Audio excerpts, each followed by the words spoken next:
Hey everybody, Scoutcrafter here again, midweek Wednesday. Hope you're doing well. It is very cold here. It's cold in the shop, but it's cold outside. I kind of almost feel bad saying it's cold because I know some of you guys that live in the upper Midwest or something, and that's real cold. I know it's a whole different kind of cold, but you know, cold is cold, right? When it gets in the teens, it's cold out. I was just, you ever watch those Inuits and those people that live like in parts of Russia and something like that, where it's like minus 60 degrees. I don't know how they do it. It's amazing. To me, I couldn't do it. I don't think I'm too soft. I've grown soft over the years.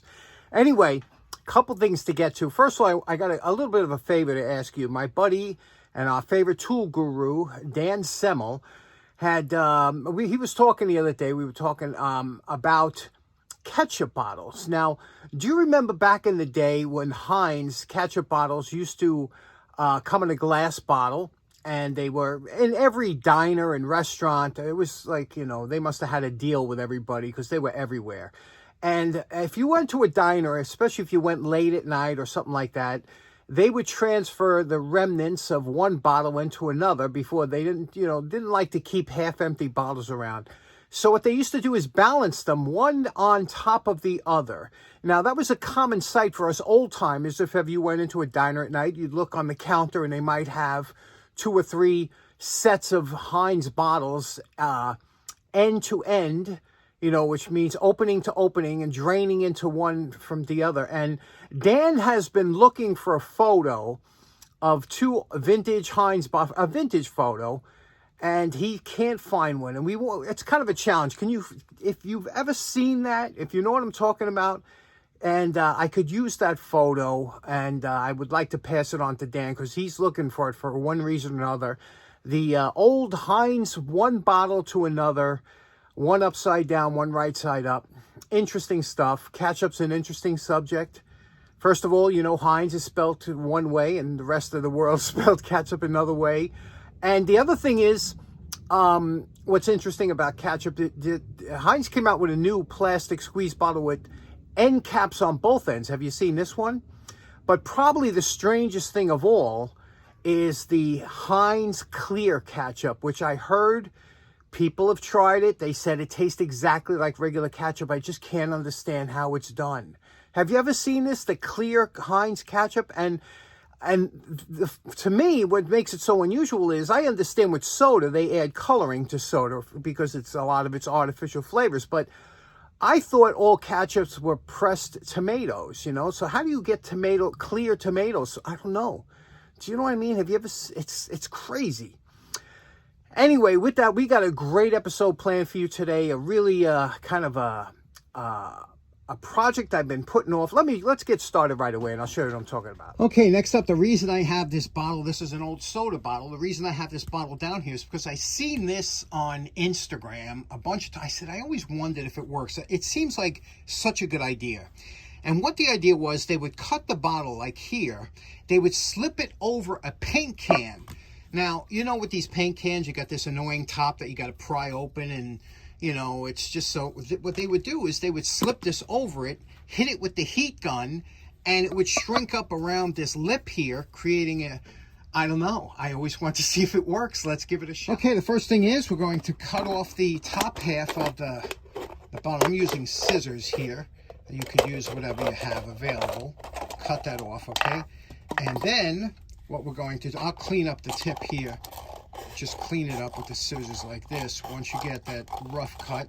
Once the cut is cleaned up like that, looks nice, right? Now we're supposed to slip this over here and heat it up with the heat gun. First of all, it's going to be a tight fit. Let me see if I can get it on. Okay, now unfortunately this wouldn't fit over that can that I had of paint, but I guess you would use a 2-liter soda bottle. But we're going to try this. I have a jar here. We're going to try this jar because it does fit over nicely, okay? So we're going to fit this jar over, and then we'll fill this with fluid and see if it does indeed hold fluid or whatever. So let's hit this with the heat gun now and see what happens.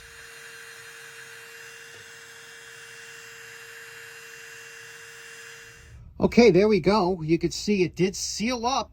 I can't spin it on here. Oh, yes, I can. It's spinning. It's if I turn it. But I didn't want to go too crazy with the heat gun because I didn't know how it would react, if it would melt. So let me fill it with liquid and see what happens here. Because this might be something we could keep in our bag of tricks. Okay, I filled this with water. And you can see here, filled with water. And I'm trying to see if we have any leakage coming. Now, water's going to leak much easier than paint would. I do think I'm getting a little bit. I don't know if it's coming from the top here. I didn't seal the top. But I don't know. I think this is a good thing for us to have, like I said, in our bag of chips. If this was a paint can, you know, you could do this and pour the paint out instead of constantly messing with that lid. What do you think? Interesting, right? How that shrinks up like that plastic. Okay, next up, my good buddy Brian O'Hare. Everybody knows Brian. Everybody loves Brian. Brian gave this to me a couple months ago, actually, and I was waiting to do this up where I've been sitting on. I got a lot of projects I've been sitting on, but this one here, I wanted to pay tribute to Brian's brother. Brian's brother was in Vietnam. He recently since had passed away, but he was in Vietnam, and when he was in Vietnam, he was issued this entrenching tool. Now, we've done a few entrenching tools, World War II entrenching tools, and if you remember, the difference between the World War II and the Vietnam is they added this little pick part here. You see that? That was added on, and it helps to get through the rocky soil and things like that. And you can see you can open up both and make it like a mattock. Well, it's kind of, but you see what I'm talking about. It's hard to open up now. I got to lubricate it, but you can see the condition it's in. It's really kind of, it was used, you know, rusty, solid, but you could see here, it says, and I'm going to try and get the lighting right so you can see it. It says U.S. Ames 1965.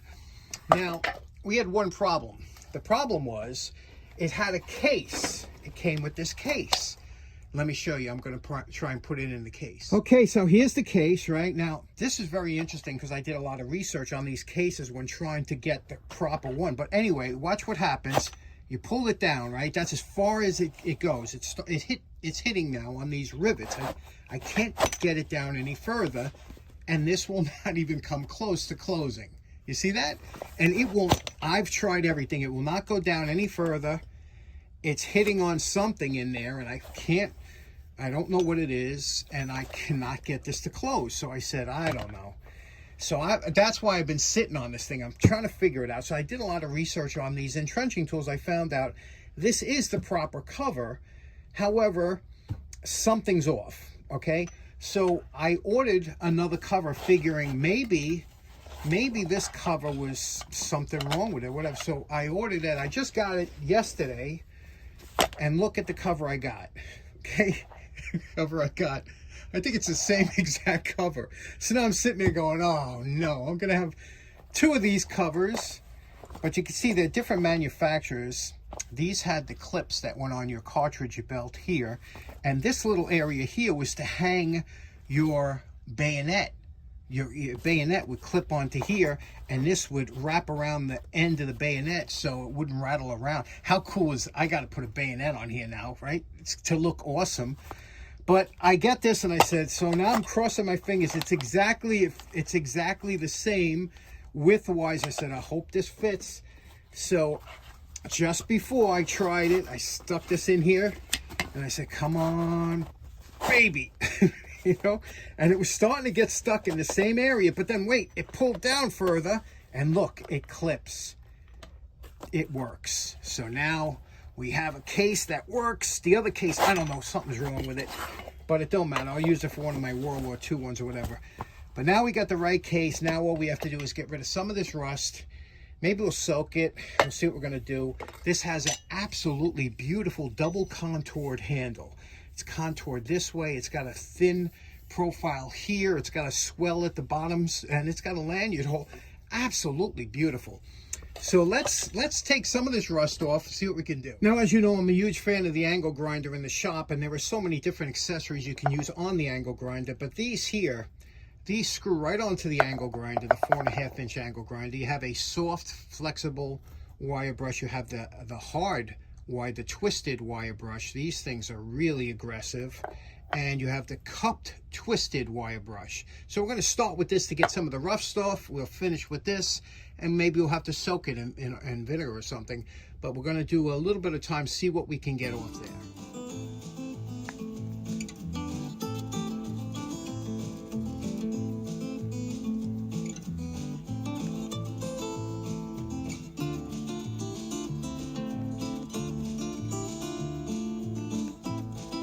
Now, as much as I love these wire brushes, they are very dangerous. You have to be careful. Now, they spin in a clockwise rotation when looking from behind, and there's a leading and trailing edge to these cup brushes.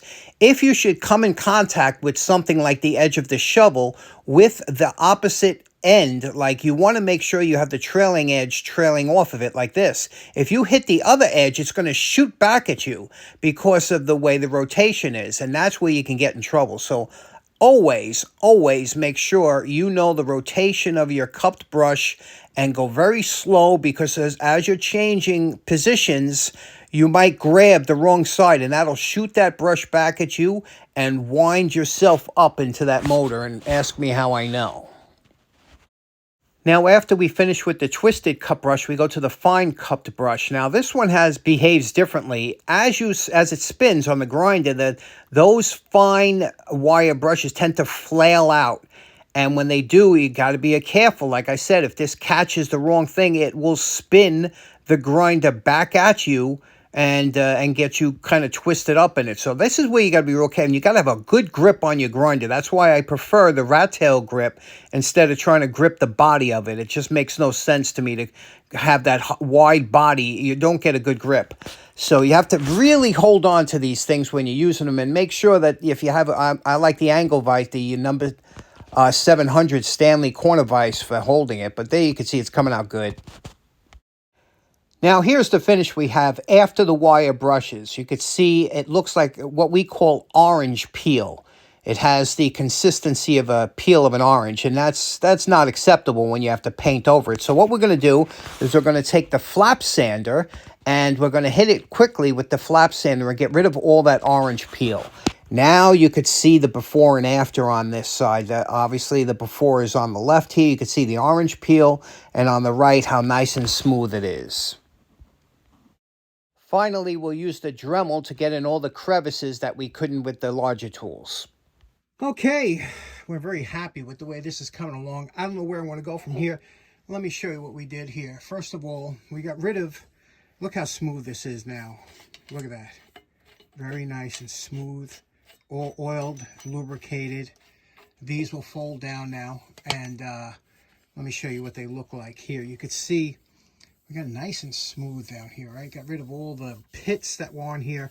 Glassy smooth. Now the next step is to metal prep this with some phosphoric acid, and then we'll paint it to kind of match the way it looked originally, and it's coming along real nice. Okay, here we go. We're all painted. It's everything's the way. Now, this normally would come with a flat finish, but after years of use, it would develop a sheen to it. So we're going to incorporate that sheen on there with a little bit of butcher's wax on top of it, and it will help protect it too. Okay, here's that weathering we wanted with that little bit of sheen on there, and I got that by putting the 50-50 Vaseline mineral oil combination on there, and that's a good protectant. Everything is good. Now let's put this, and look what I got for the sheath. Yep, that's right. I used the U.S. Navy Mark I. A lot of guys like these knives in Nam, and check this out. This is such a beautiful knife. Lightweight, nice handle, good pommel on it. Just a beautiful knife, and just thought it went well on here. Let's put it together and see what it looks like. And here we go. What do you think? How nice is that, huh? Again, kept the handle, all original. Everything's original on here, except we remove the rust and stuff and put a little bit of green paint back on there to make sure it's protected. Added the knife to it, and this is absolutely beautiful. I think Brian would be very happy with this, and I think his brother would be ecstatic. So there we go. What do you think? Okay, so in closing, special thanks to Brian O'Hare for today's project. What a fantastic item that is, that entrenching, Vietnam era entrenching tool. Just lovely. Now it's back in service and rust-free. Also, if you have a photograph of a vintage photograph of those two Heinz bottles, neck to neck, let me know. Do you remember that? Let me know in the comments. Have you ever seen that? Because not many people have, but I have. Working nights, a lot of times we go into a diner after work or something, and you'd always see them lined up on the counter. I would love to find an image for Dan if you have one. Other than that, I hope you have a great day. We'll see you again on Friday. Take care now. Bye-bye.